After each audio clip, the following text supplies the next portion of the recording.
Sumatera. Kalau orang Sumatera itu bicara terang-terangan. Datang nampak hidung, pulang nampak punggung. Assalamualaikum, balik kanan dia, ya nggak? Kalau Jawa datang nampak hidung, pulang nampak hidung, karena dia mundur pulangnya. Assalamualaikum.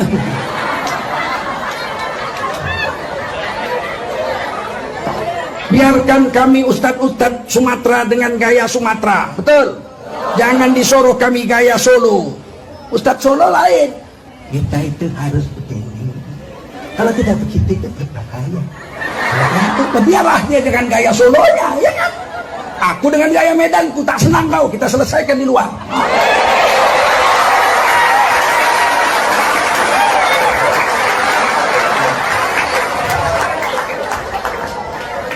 Kita orang Sumatera kerisnya di depan, betul nggak? Lebih baik mati berkalang tanah daripada hidup bercermin bangkai.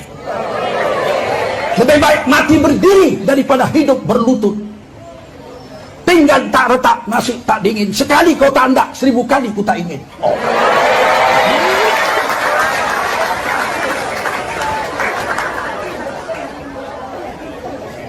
Nggak senang cabut kricis. Tewas di gelanggang, kerbau tebusannya. Tewas di tempat tidur, ayam seekor tebusannya. Begitu. Kalau Jawa lain dicabutnya krisnya. Kue arep tak paten.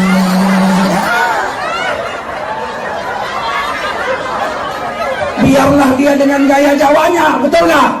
Biarkan kita dengan gaya Medan kita, betul?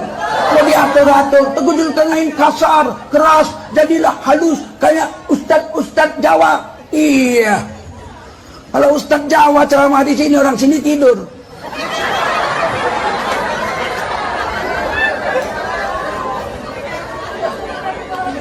Pulang ke rumah ditanya sama abang-abang sama ibunya. Tadi di sekolah ada apa nak? Pengajian mah, tablik akbar, masya Allah. Ustadznya dari mana? Dari Jawa. Apa isi ceramahnya? Amma ba'du.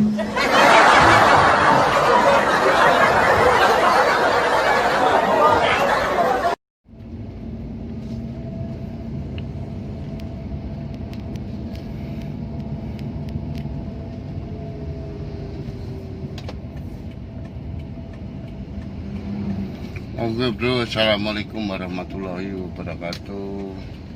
Selamat siang bro. Kali ini saya akan berbicara tentang ustadz kadrun yang rasis. Tengku Sul yang dia ceramah, bahasanya ceramah itu ceramah politik, bukan ceramah agama. Kalau ceramah agama bagi saya adalah ceramah yang menyejukkan, memberikan contoh-contoh kebaikan di dalam Al-Quran, di dalam hadis, kebaikan Rasulullah SAW, yang bagaimana dia baiknya, bagaimana dia sabarnya, bagaimana dia berimannya. Itu adalah ustadz yang ngaji tentang agama Islam. Tapi kalau ini yang saya bicarakan Tengku Sul ini adalah ceramah politik. Dia telah menyinggung kami sebagai orang Jawa, budaya Jawa disinggung, yang mengatakan seolah-olah budaya Jawa adalah budaya yang jelek. Orang Jawa adalah orang yang jelek, selalu menunduk-nunduk, menjilat-jilat kepada penguasa. Ini yang membuat saya jadi sakit hati. Seorang Ustadz Zulkarnain yang dengan terang-terangan, dengan pongahnya, dengan sombongnya, bahkan dengan bangganya seolah-olah dia tidak kebal dengan hukum, dia mencemooh kami orang Jawa. Dia menghina kami orang Jawa. Apabila perbuatan mereka Tengku Zulkarnain itu sekali, itu saya tidak apa-apa.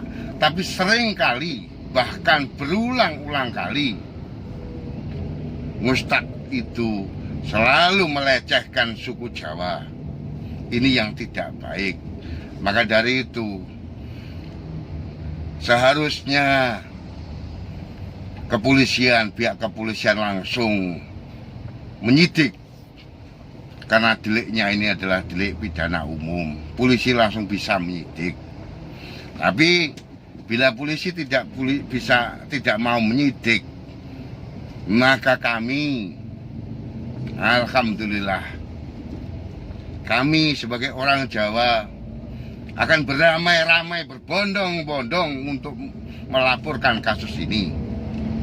Tapi alhamdulillahnya sudah ada yang melaporkan ke pihak kepolisian. Maka dari itu, mari kita kawal.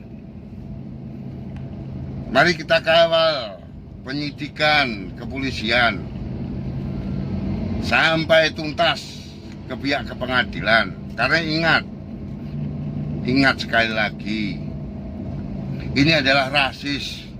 Bila dibiarkan menjadi petaka yang cukup mengerikan. Sekali lagi cukup mengerikan. Karena rasis ini di dalam aturan undang-undang pidana ancamannya sampai di atas 5 tahun.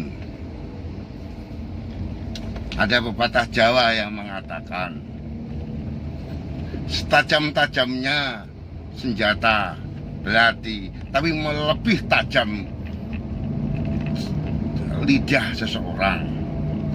Maka dari itu, sekali lagi, ayo teman-teman, saya tidak bosan-bosan mengajak teman-teman untuk selalu bersatu. Kaum nasionalis religius ini bersatu menghadapi kaum kadrun-kadrun ini yang selalu merongrong, selalu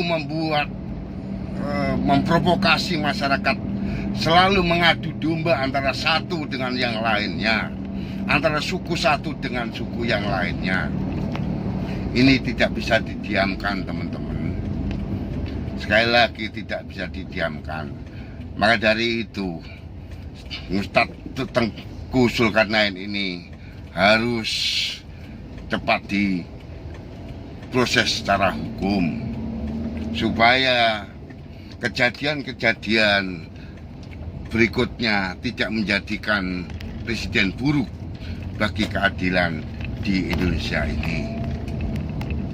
Teman-teman yang berbahagia, teman-teman yang saya cintai, teman-teman tanah airku yang berpancasila, yang selalu mencintai damai. Kalau kita selalu diam, kita selalu akan diinjak-injak oleh mereka. Kalau kita hanya diam saja, mendengarkan saja, melihat saja, maka negara ini akan diinjak-injak oleh mereka, oleh kaum kadrun. Kamu lihat di postingannya, ada seorang pengusaha yang mengatakan, bila khilafah ini tegak, maka ada satu orang yang akan dipenggal kepalanya. Bayangkan, sesama muslim itu sudah berani memenggal kepalanya orang lain. Kita bayangkan, tanpa proses hukum, dengan seenaknya mau memenggal kepala orang lain. Maka dari itu, saya menghimbau kepada pihak kepolisian, cepatlah disidik kasus SARA ini, supaya bangsa ini tetap menjadi tentram, supaya bangsa ini menjadi damai. Kalau kita selalu terus-terusan diprovokasi, kalau kita selalu terus-terusan dihina, lama-lama akan menjadi kemarahan yang bisa memuncak, teman-teman. Oke, teman-teman, cukup sekian dari saya. Tolong sebarkan, di-share di komen, di like, tolong di share di Facebook, terutama orang-orang Jawa. Ini supaya mereka menjadi jera, bisa jera. Inilah tanda perlawanan saya kepada kaum Kadrun.